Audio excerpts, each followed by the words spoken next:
Respublikanın xalq artisti Arif Məlikovun əsərləri, xüsusilə balet yaradıcılığı ölkəmizin, eləcə də dünyanın çox yerində tanınır. Onun ilk dəfə Daşkənddə səhnə üzü görən İki qəlbin nəğməsi baleti bu günlər Kuybuşev Dövlət Opera və Balet Teatrında da tamaşaya qoyulub.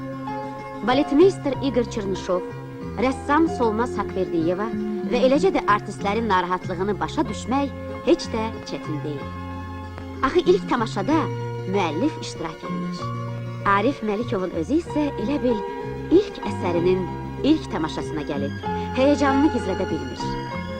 Azərbaycan bəstəkarının Kuybuşevdə tamaşaya qoyulan yeni baleti şəhərin mədəni həyatında hadisə oldu.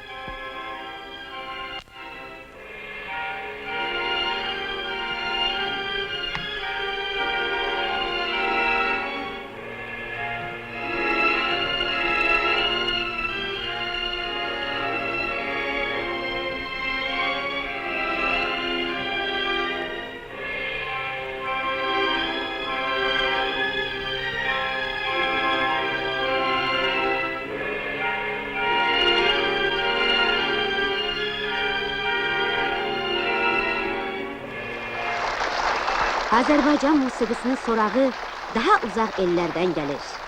Sənətimiz hər yerdə özünə yeni pərəstişkarlar qazanır.